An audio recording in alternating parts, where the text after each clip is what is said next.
Cartoon Network teaches your kids that they are racist? 1, 2, 3! Yeah. Oh, okay. Hey, when we're older, let's get married. Ha! You can't get married. What's that ninja chop? Holy shit, that was some Smash Bros. Oh my god, a little lightning as well. Pretty impressive. Why not? Black people can't marry white people. Hey now. It's Garnet from Steven Universe. Kids, don't be racist. Cut. Okay, people, we just need to get coverage. We'll start again in 5. Okay. They were doing meta commentary. Okay, I was just worried for a second there. All right, now okay. We can keep Cheesiest going. job I've ever done. Stuff like this doesn't actually happen in real life. Whoa there. Are you kidding? It totally does. Just because this has never happened to you doesn't mean it doesn't happen. Oh, wow. I'm sorry. Seriously, I didn't know. Yeah, everyone. Well, that's a good message for the key kids, right? Don't be racist. And sometimes stuff happens that you don't experience, but it's still important. Unironically, a message that John Doyle and a lot of conservatives can take from. But you gotta realize it hurts to deal with racism. And when people act like it's not real, it makes it feel even worse. You have to acknowledge racism to work against it. That's true. Thanks to systemic racism, most of your storytellers prioritize white accomplishments, which leaves you with an incomplete picture. Ask yourself as you're learning history, who's telling the story? Was this modified to make white readers comfortable? Are major details being left out that would credit people of color and center their point of view? Honestly, I should have asked for script approval before agreeing to do this. Oh my god, my ears. Okay, Benson, I just found a bro moment. Okay. That lesson is a good lesson. The thing that they just taught, okay? This is basically just critical thinking when it comes to history, okay? Which is a very important lesson because we need more goddamn critical thinking and source analysis in society as a whole. It's so important. Oh my god, I want to die. Holy shit. I guess it's the purpose of it is to like, it's like it has the same effect as like a flashbang. It's supposed to like daze you before this intro so you don't pay attention to it because it's so awful.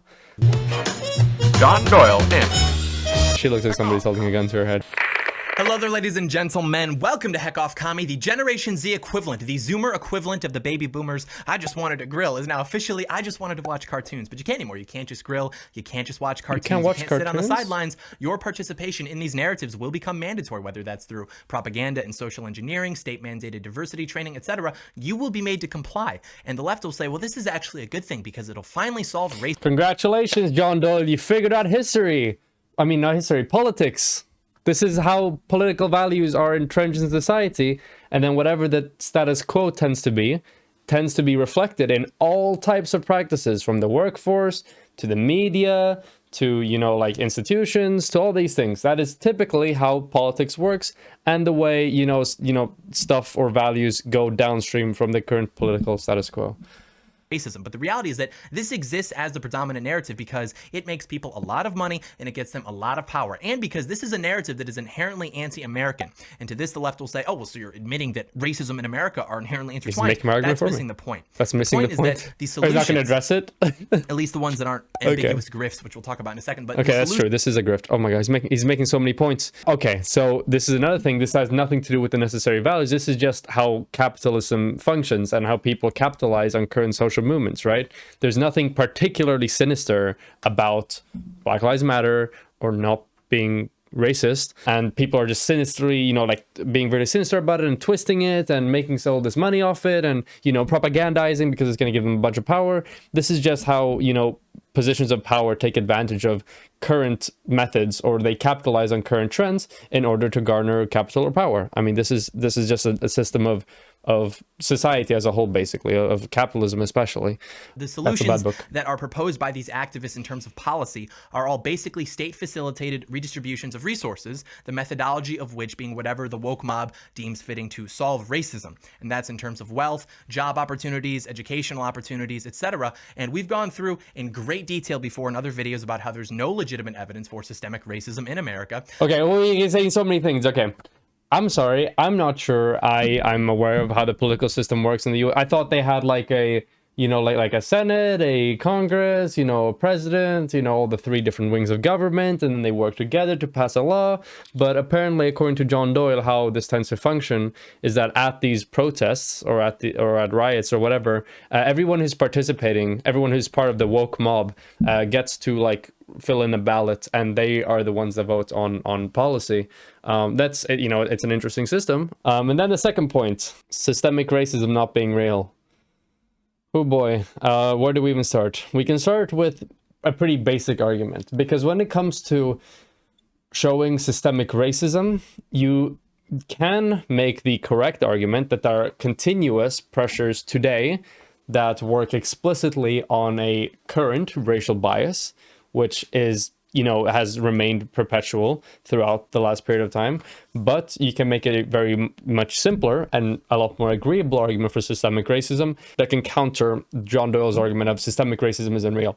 The only premises you really need to accept in order to accept this argument that systemic racism exists today is that, number one, Black Americans were significantly discriminated against in the past, and number two, generational wealth is a phenomena, and your success in life is going to depend on, you know, your parents and their wealth levels. And then I guess a third one, which, you know, is that wealth determines your success in life.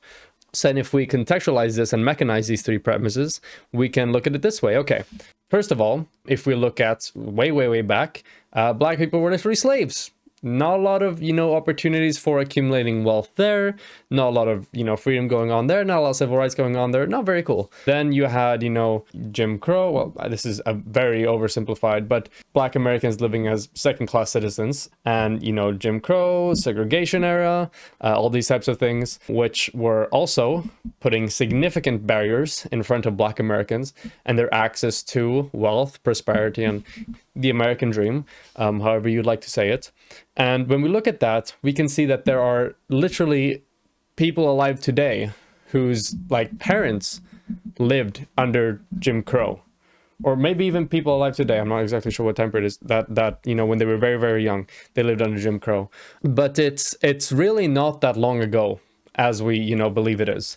And unless you have the belief that it is somehow possible or realistic for a population to overcome centuries and centuries of discrimination and maltreatment and lack of access to educational, financial, and other opportunities, for them to be able to like bounce back, given only the space of a few generations, you're delusional.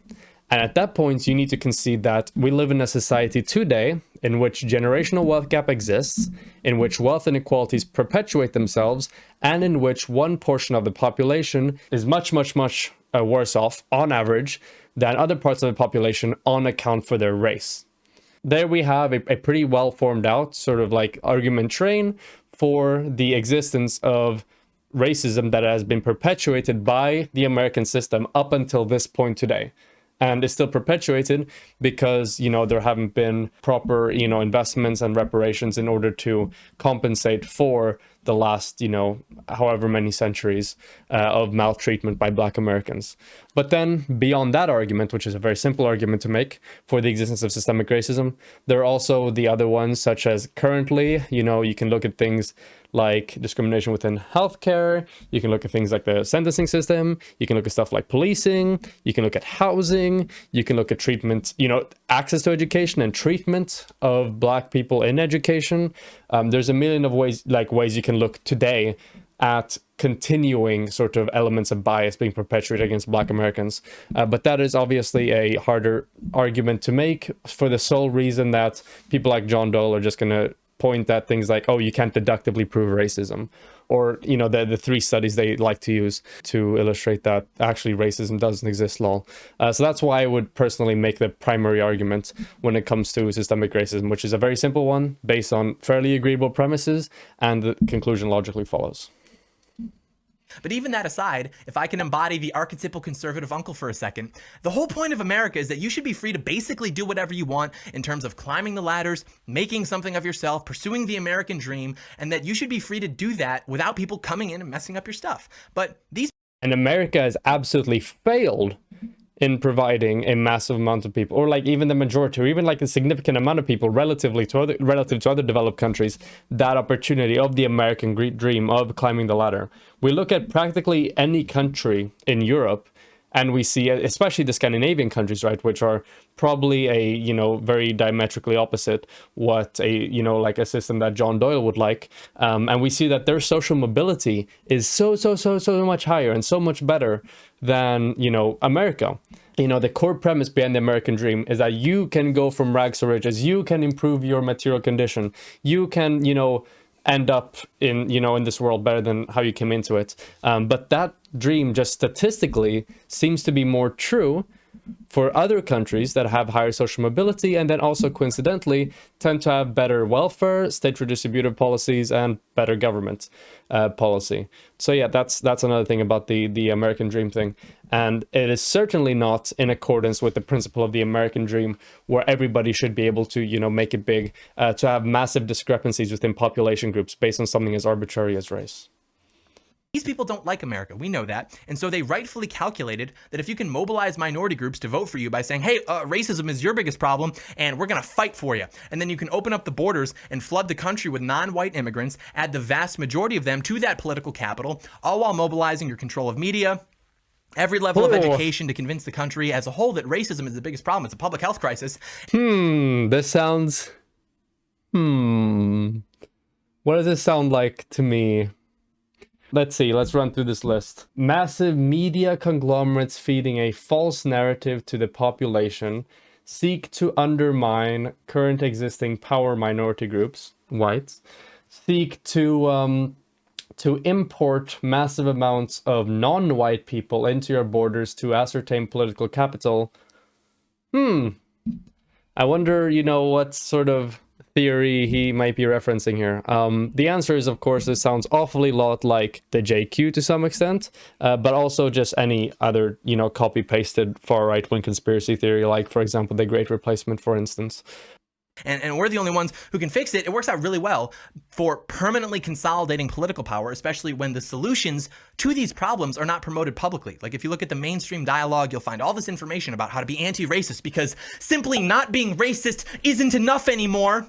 Moral imperialism, that's the strategy. An effective strategy, we'll go through that in a second. Moral imperialism. Okay. The reason why people say that not being racist isn't enough at this point in time is that through inaction, to some extent, you are always perpetuating, implicitly or sometimes explicitly, the current existence of the status quo. And that means that the only way for you to be explicitly against the status quo, which by law the people that, you know, that would tout this thing, is characterized as being a racially biased, a systemically racist status quo, then you are then, by extension, not acting against these pressures of systemic racism and, you know, not fighting racism. It's not enough just to be not racist, you need to be anti-racist. That's the sentiment behind that. Second, but basically the entire business of being anti-racist, which has made people millions, even billions of dollars, depending on your metric, basically people take advantage of social movements all the time to make money. This is nothing new, and there's nothing to do with the left or progressivism or any types of, you know, new social movements or anything. This is like a truth of history, a fundamental fact that people will capitalize on existing opportunities in order to make themselves more wealthy or more influential. Basically exists as a circuitous rabbit hole of self-help for guilty white people. You read the articles, you read the books, they all tell you, educate yourself on what? Who knows? But you go to this event, talk to these people, they'll tell you to read this thing, which will then tell you to listen to these people, etc., or give money to these people, these organizations, these businesses. If you give money to a black restaurant, you're actually going to solve Uber Eats faces discrimination allegations over free delivery from black-owned restaurants. Of racism, etc. But there's no information for how we actually combat this issue. Like, how do we actually put boots on the ground, so to speak? And the reason for that is that it doesn't exist by necessity. What? There is no clearly defined solution because that would require an actual problem. But this narrative requires the existence of this vague boogeyman of racism, arbitrarily applied so as to keep those in power in control of you and in control of the narrative. You cannot as easily defeat a narrative that is not subject to the laws of reality.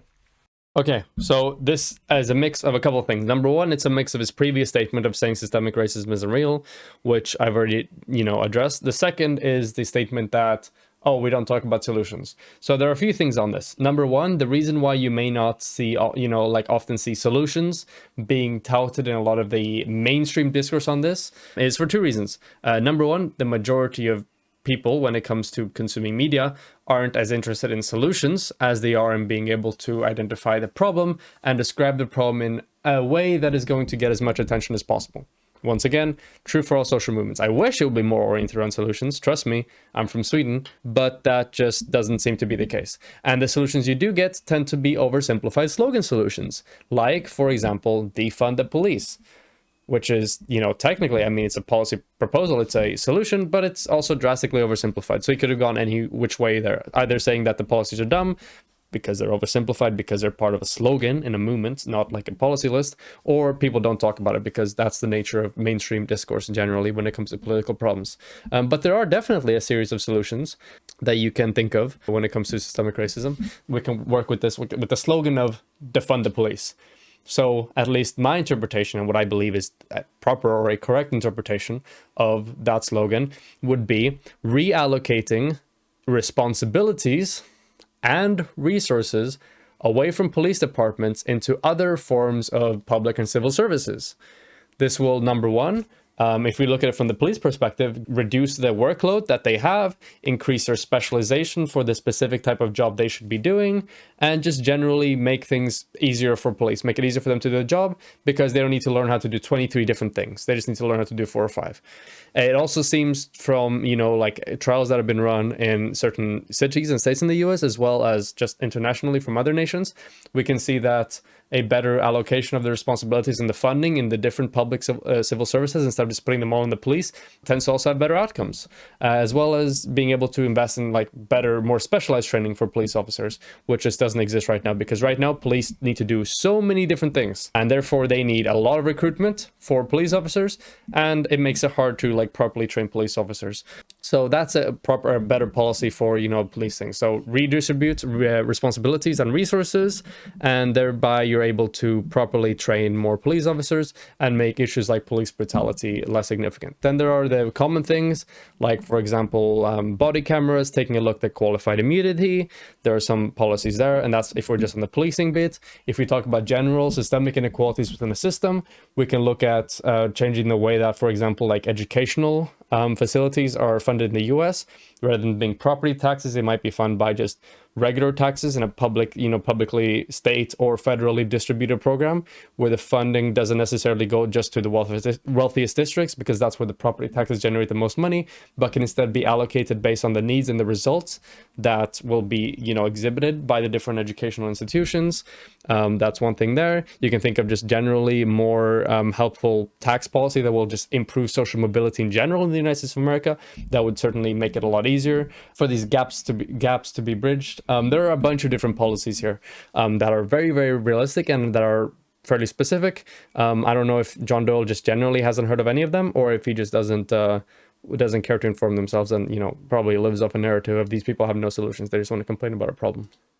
And even ignoring all the data that disproves that boogeyman, who exactly is racist? If we assume, and I do assume this, that it can only be white people, that's only like 60% of the population, right? Oh, no. What happens if we assume that a third of those people are anti-racist, they're woke? Then we're left with best case scenario being that 40% of the country is racist. Okay, now what about the percentage of those people that actually have the power that is required by their new definition to be racist? Pretty sure like a fifth of the country is under 18, so they wouldn't have any power, so now we're down to like 32% of the country is oppressing minorities. Okay, well, how much of that 32% is actually in a position of legitimate power or influence as compared to just a normal job? Maybe like half, if even that. So let's say we're down to like 16% of the country is responsible for systemic oppression of non-whites and also women and gay people, probably. Okay, what about the ability of these people to actually execute their agenda without being caught by the people who aren't racist, the 60% of people who are either non-white or woke white? Maybe like another half or so, which would bring us to like 8%. And these aren't exact figures, right? It's just a thought experiment, but I would imagine that's approximately true. It's a garbage thought experiment, and allow me to explain why. Number one, your literally like initial premise, which one would think may be the most agreeable one, that only white people can be biased against, non-white people. This is not true. We can see that certain forms of implicit bias may be reinforced even by minority groups themselves, not even necessarily against other minority groups, but against their own minority group as well. This can be demonstrated through things like, for example, the fact that having, you know, more diverse police departments doesn't necessarily lead to better treatment of Black Americans, and just a whole bunch of other things when it comes to, you know, like mock jurors that have been tested. And you can see that there isn't even that much of a significant difference between the way the different groups of people treat Black Americans. There tends to be an implicit bias that is, you know, present in a lot of people. I would wager most people in the United States of America that can be expressed even by minority groups. Yeah, Candace Owens. That's a pretty prescient example. It's one example, but it's an example in a broader, you know, demonstration that I've, you know, talked about for a bit. The second thing is that systemic racism doesn't necessarily require the individuals within the system to be racist. So, for example, the system I mentioned previously, which is the basic argument for systemic racism, which is the one about generational wealth gaps, inequality in the past, and that wealth is important for your well-being. If you look at that argument, then you will see that even within a system where there are no continual pressures, like direct pressures discriminating against African Americans or Black Americans, you will still see you know, perpetuation of systemic racism that has existed throughout the history of the United States of America. And that system could hypothetically function even without a single racist person existing, just because the root, you know, like inequality in the root mismatch hasn't been addressed. So this is a really bad argument on like 16 levels, but let's keep going.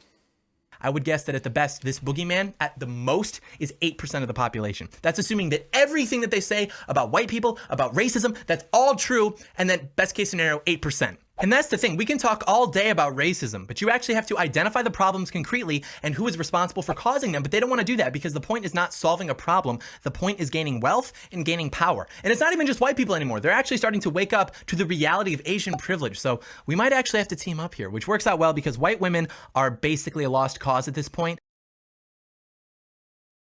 Wait, whoa! Where are we going now?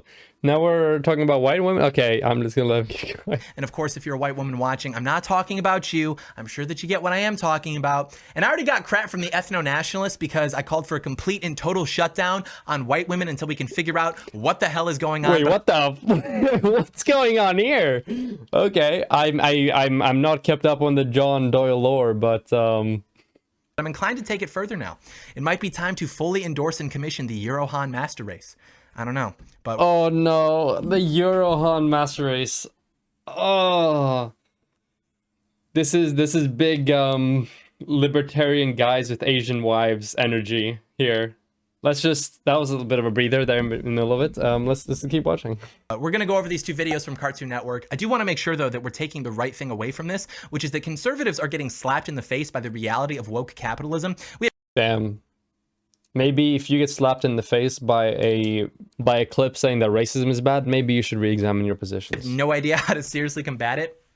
We have long associated capitalism as an inherent good, something that is always good for us. And then when it becomes woke, we think, oh no, it's okay. Let's use our power as rational consumers in a competitive market to boycott them. But the problem with that thinking is that it presupposes at least 3 false premises, which are that you have power, you don't, people are rational, they aren't, and the market is competitive. It isn't.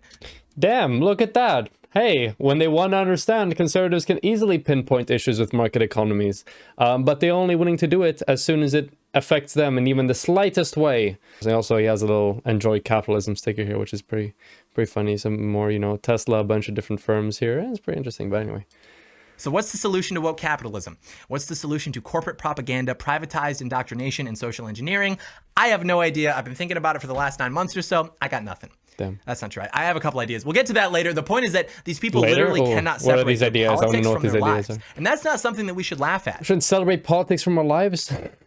It's I hate doing this, but they say something super dumb, but then when I say that super clear response, I also feel kind of dumb because the original thing was so dumb. Politics, everything is political. Boom, 5-head take there. But the only reason why, you know, you will have a lot of people sort of having the very clear distinction between the political and the personal is because they haven't been in positions in which the political actions or the political consequences of the systems within a nation would have affected them in any way, shape, or form. And now when there is even the slightest bit of criticism or pressure being placed on these people who previously have been able to divorce it entirely because it didn't really matter what happened in terms of politics, they would still be fine. As soon as they see that, they begin to being like, whoa, what happened? Something new must have happened here. Now politics is affecting people's personal lives. Wow. How has this happened then? When in reality, for the, vast majority of people who have been in not great positions within the United States of America and the world as a whole, the political is very, very, very much strongly tied with the personal in a lot of the cases. And, trying to imply that there was a large sort of like distinction or a gap between the two previously just isn't true. It's just based on like a misunderstanding or a personal experience that isn't representative of the truth of the majority of people.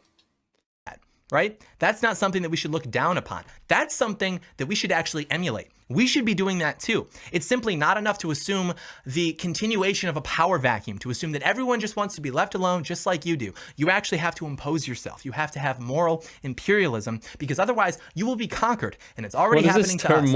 Every year we lose ground. Now your kids can't even watch cartoons anymore without seeing stuff like this. So let's go through it. 1, 2, 3. This music is pretty good though. Hey, when we're older, let's get married. Ha! You can't get married. Why not? Black people can't marry white people. I shouldn't be dancing to that, actually. That wouldn't be good. Garnet from Steven Universe. Kids, don't be racist. Damn. Cut. Okay, Pretty people, we just milquetoast need to get statement, then. coverage. We'll start again in 5.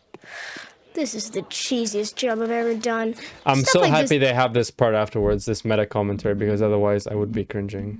Not because the message may be wrong, but just because the delivery was a bit... doesn't actually happen in real life. This is blatant propaganda. The cartoon people say, What? Oh my... Okay, okay, let's go. hey, submit to the narrative. And it's the most important thing to note about this, which is that people are going to say, well, what's wrong with just telling kids to not be racist? And there's nothing wrong with that. True. But that isn't the effective purpose of this type of propaganda, because it exists adjacent to and to serve the broader narrative, the end result of which is The the broader narrative of not being racist? unjust state-facilitated redistribution of resources in the name of social justice. So it doesn't really matter in the What? Did you guys catch this? I don't know, maybe the little Steven Universe person like muttered under their breath afterwards, don't be racist and give all your property to the state so that we can distribute it equitably. Also, another bit, just for clarification, because I see people misuse this term all the time. John Doyle hasn't necessarily misused it here, but just general PSA. Propaganda doesn't necessarily mean that something is false or incorrect or inaccurate. It just means that it's a form of media that is intended to push you towards a specific political opinion or predilection or worldview or whatever. So a lot of things are propaganda, definitely, but just because something is propaganda doesn't mean it's false or it's a lie or whatever. So it doesn't really matter in the grand scheme of things if this is just supposedly saying, hey, don't be racist, because it exists as a means of recruiting and indoctrinating people into supporting the broader narrative. Plus, it gets a lot deeper than that with this one and also with the other one too, as we'll see. But I really like how the kid comes in and he's like, it's a comic character saying, don't be racist. Okay. hey, you can't get married because you're different races. And I saw that and I was like, do they actually think that's a thing that people say, let alone children? Why can't I be the black lady, right? Why can't I come up and be like, no, they can't get married because they're both boys. And by definition, 2 men cannot get married. And it's been that way for virtually all of human history up until like, what, 5 years ago? Also, if the kid is racist, He just has to throw everything in. Ooh, I'm sorry, John Doyle. You can cry, you can seethe, but gay marriage has been legal in a lot of countries for a very long time now. It's time for you to move on. I know you said you were a boomer before, but it's time to get your mind in the 21st century, okay? Homosexual people have the same rights in terms of marriage that everybody else does, okay? And as should be the case, all right? why does he get excited when the black lady shows up? And even after it cuts and the kid goes off, he still has an opinion. He's mumbling to himself that racism isn't even a problem. This type of stuff doesn't even happen, which is true, but that's not... Racism doesn't even happen? Or the specific thing about the marriage thing doesn't even happen? Wasn't there a thing recently where people asked like Republican governors in some states, and they were like, hey, are you cool with interracial marriage? And the vast majority of them said no. Let's see. High factual reporting. 46% of Mississippi Republicans support banning interracial marriage. This is banning 46%, by the way. But yeah, this is certainly something that happens, John Doyle. Not something that children talk about or even think about unless they're made to. And that's the biggest thing with this whole, like, well... Okay, so now comics or like cartoons cannot talk about anything that kids don't think about. That's part of the point of the cartoon, right? For a lot of the, in a lot of cases, like cartoons can be an educational resource. It can be used in order to teach kids things and make kids think about things in ways that they wouldn't previously. Like, for example, Barney, what does he say? That the sharing is caring, is that from Barney? I mean, sharing is pretty based. If you have things and there's people you care about, or just general people, and you can increase the aggregate happiness of the world higher than if you just kept it to yourself, do a share, okay?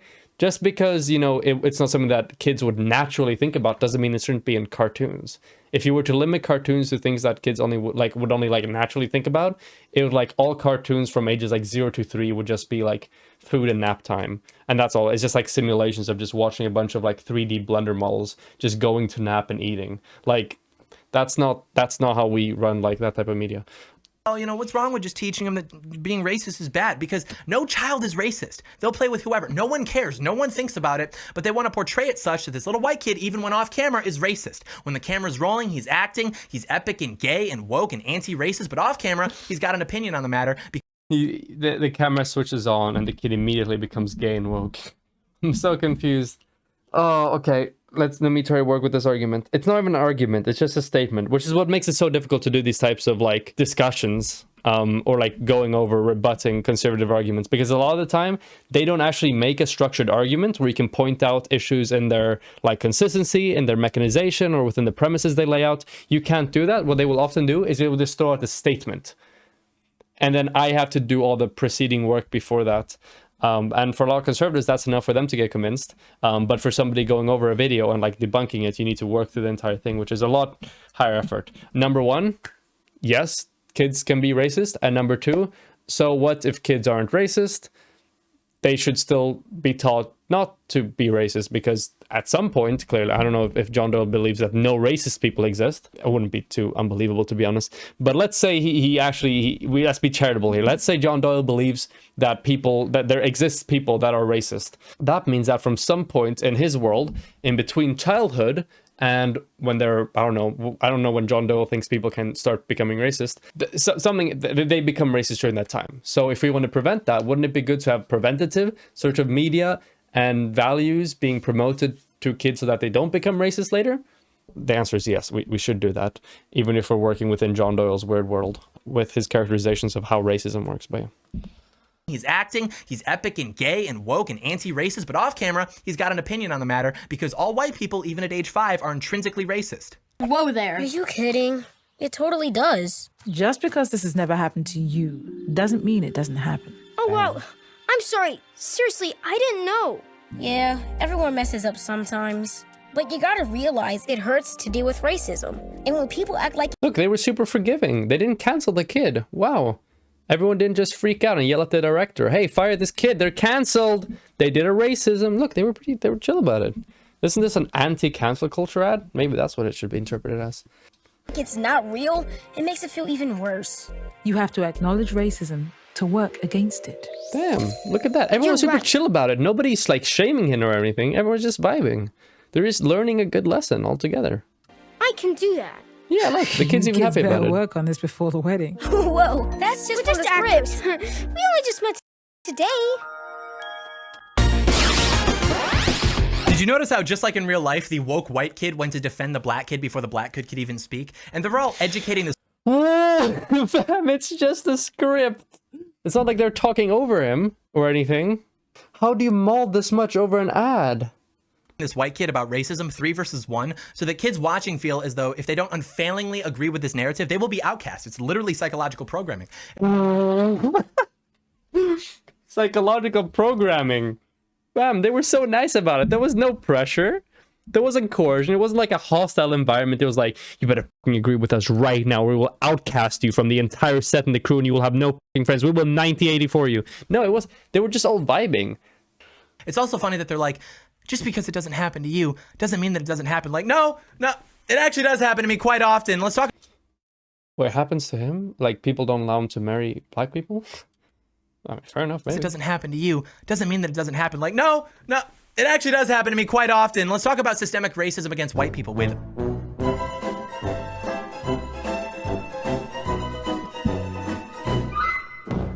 Imagine spending 10 minutes grandstanding about the fact that systemic racism against black people don't exist, and it's completely unfounded, and it's just a bunch of conjecture, and it's just, there's not a single grain of truth to it. And then just being like, let's talk about systemic racism about white people, because that's definitely, you know, something that is more academically established than systemic racism against white people. I mean, black people. Ooh, okay, let's see what arguments he makes to see how I go forward with affirmative action programs that discount white people from positions in the workforce, in universities, graduate schools with access to capital. The list goes on, but okay, let's talk about that. Let's talk about affirmative action for a second. Okay, a lot of people, a lot of conservatives think how like affirmative action works is that they, like, all these businesses have like, yes, I must hire X amount of black people to my firm and only X amount of white people. No more white people than this. If there comes 2 people into my office, one of them hyper qualified, white, graduated Harvard, very cool, you know, a lot of education, and some black person who walks in there and, you know, whatever, and doesn't have the same level of education, I have to, you know, firms have to pick the black person because that's how that works. No, that's not how that works typically. How it works is that, number one, we should start saying this, quotas are illegal in the United States of America. You may not have quotas based on protected classes that, you know, for like employment, school enrollment, yada, yada, yada, yada, yada. That's just illegal. That's not a thing that exists. Most affirmative action programs have systems in which they select a certain number of positions, like above or like beyond the regular enrollment, which they will often give to kids with, it depends. It can be on like different, like from worse circumstances. It can be based on certain like racial groups. It can be based on any number of things, but it's sort of like beyond the initial enrollment. It's not like, you know, people are just being like course like pushed out of, you know, these sectors of, you know, society just because they're white. That's not how affirmative action works. And also, if this was like a systemic issue, like he was portraying it, we would certainly not see as many, you know, like the overrepresentation we have currently of white Americans in practically every position of power that exists within the United States of America today. If this was really, you know, like a systemic problem that was significantly disenfranchising white people from doing what they want. So yeah, not a good argument.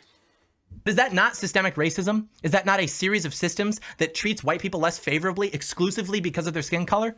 We can't talk about that, right? No one wants to relate to our struggle, boys. Y'all don't know what it's like being male, middle class, and white. That song is my anthem. Ben Folds leading the charge on the Congressional White Caucus, the forgotten gamers of America. That's a joke.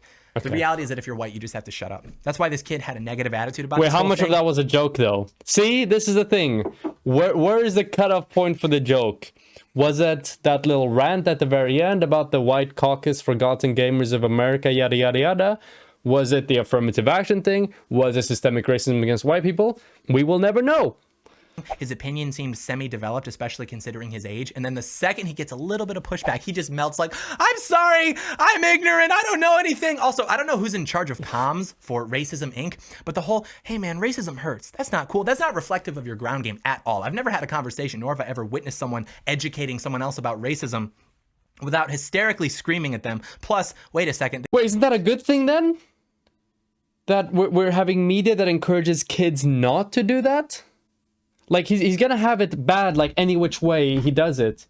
Because if they were aggressive, if they were assertive in, like, lecturing that kid, it would be like, this is literally psychological warfare, this is child abuse, they are forcing these ideas into the child's skull with the 1984, you know, opinion inserter gun, or whatever, he would say that. And if it's like the way it happened, where it's tame, it's civil, it's, you know, polite, and you're just trying to provide a different perspective on things, which the kid eventually agrees on, it's bad because it's non-representative of what's actually happening. So it's misleading to people. Like, no matter which way it happens, he's still going to complain about it, which is a key thing. Is a good way of illustrating sort of like inconsistencies in people's arguments. You can think like, okay, if they're criticizing this, under what circumstances is this something that they would have found fine or whatever? And if you look at it that way and you can't think of any sort of alternatives that they would like approve of or whatever, at that point you can sort of like establish that, okay, this person doesn't actually have consistent arguments for why this is bad. They would have just had an instinctive, intuitive, appalling reaction to this just by basis of their political opinions. So you shouldn't expect like well-reasoned arguments from this person on anything going forward. Plus, wait a second, the kids are gay? Like, kids are gay. Wow. The thing about this is that we shouldn't sexualize children. That's the first thing. But this is by no means sexualizing children, okay? Like right now in all forms of media, we sort of establish it that, hey, you know, kids, it's possible for kids to be romantic. I mean, that's a thing that happens. That's generally like pushed upon kids in general. Like you will see a bunch of like in most movies, some form of like romance plot between, you know, like underage people, you know, like books, cartoons, whatever. This is fine. The only reason why John Doyle has a problem with it now is that now it's not operating within a heteronormative framework where all sorts of like cartoon or movie or really any type of media romances are just immediately dubbed or are immediately heterosexual, which is, yeah, that's why he has a problem with it, because they're non-heterosexual, and that's really bad because, I don't know, John Doyle just doesn't like gay people, I guess.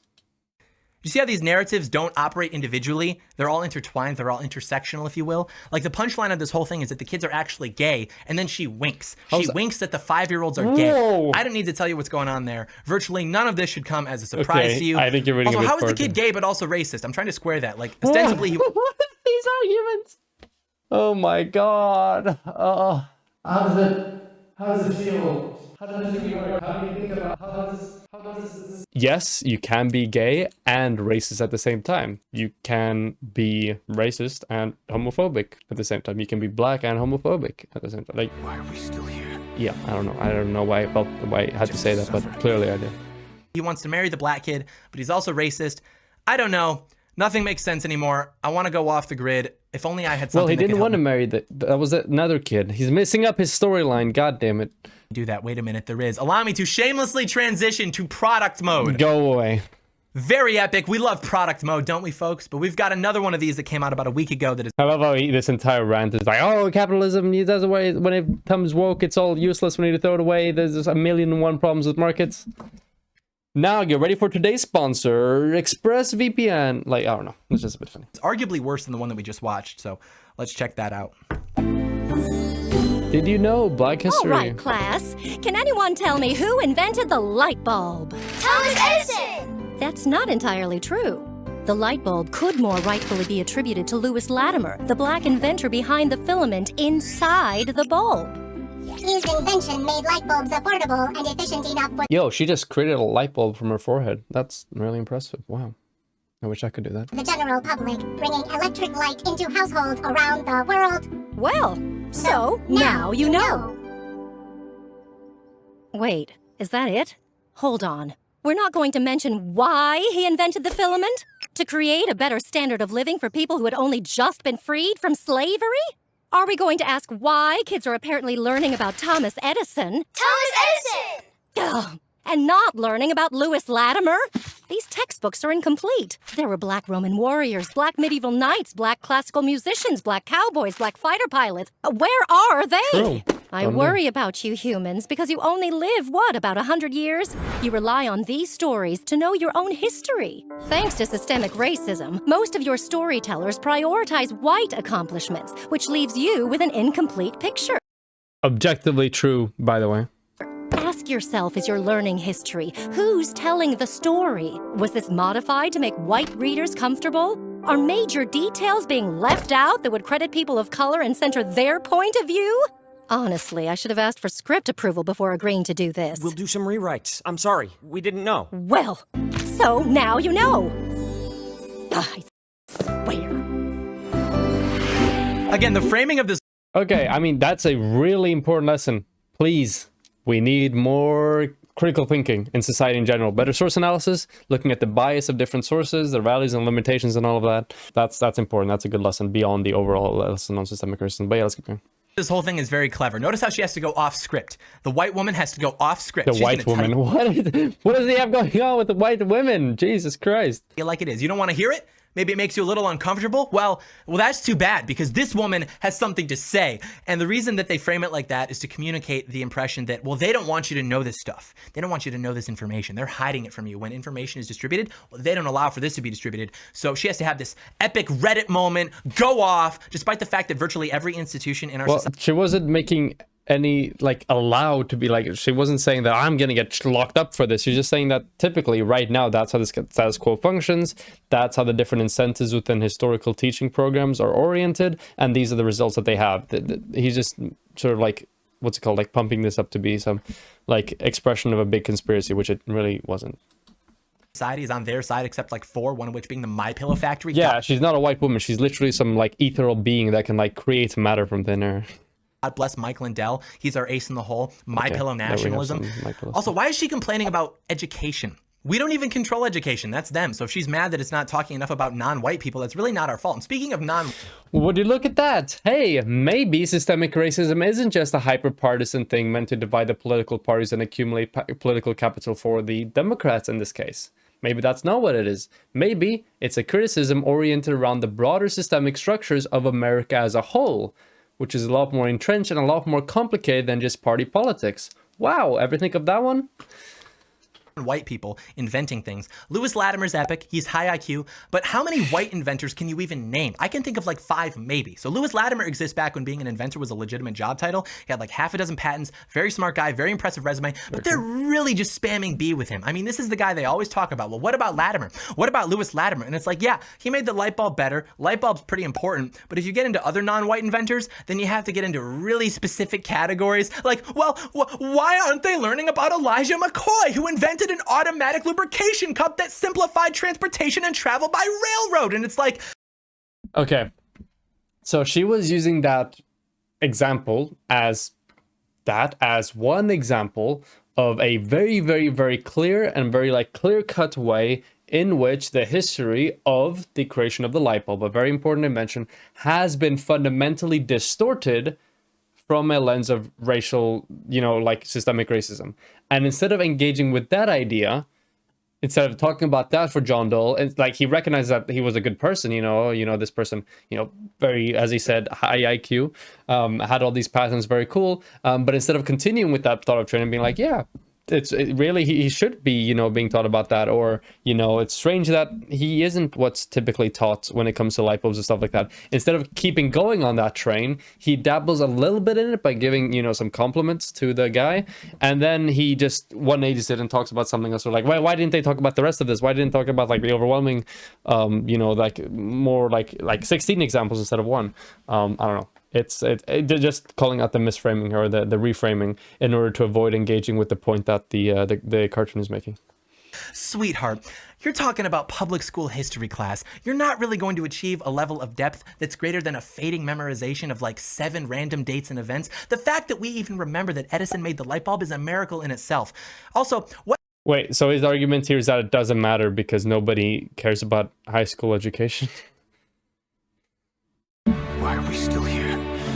If we think about it this way, okay, so John Doyle obviously cares about what's being what's being taught in high school. I'm sure he's done segments on it, like, oh, there's indoctrinating our kids about LGBT and transgender ideology. He probably does that as well. But even if you think about it this way, okay, apparently for him, it's unimportant how history in high school is taught because, people don't remember it ever really. But it is of vital importance that the cartoons you watch as a child don't have any weird values or anything. Actual, like high school education where you're supposed to learn things from like non-biased and educational perspective, where the key purpose is education and absorption of new information. Nobody cares about that anyway. Cartoons, that's where it's really at. What better symptom is there for a woke consumerist society than people bitching that kids aren't learning enough about which minorities invented which products? I literally cannot think of any. It is the quintessential symptom. Plus she goes off like, well, why aren't we learning about black fighter pilots, black medieval knights? Bitch, I can't even name white people that did that stuff. I just know what happened. You could tell me right now that every medieval knight was actually African, and it's like 50-50 that I believe you. It's not about being able to name examples of medieval knights or cowboys or whatever other example she made. It's about the conceptualization of these people when we think about them. So, for example, a lot of people, because of the way this history is taught and because of the way, for example, like illustrations work in regards to being able to portray these historical, time periods, how it will typically work is that for a lot of people, hey, if you think about a medieval knight, think about cowboys, the vast majority of people, they will picture just, exclusively white people. And that's what she's getting at there. She's not necessarily saying that everybody should learn the names of like 17 cowboys and 23 medieval fighters that were non-white. That's not at all what she's saying. She's talking about the portrayal of, you know, like race in regards to different historical events and stuff like that, and demonstrating how the black involvement in these highly popular historical segments tends to be downplayed or not talked about as often. That's the point she's making. We learn about this stuff in 2nd grade. We build a castle out of shoeboxes and paper towel rolls. It's really not that deep. I can't name more than this entire thing is just him downplaying how important like primary, secondary, and tertiary education is. White people in any of those categories, and I'm actually pretty well read.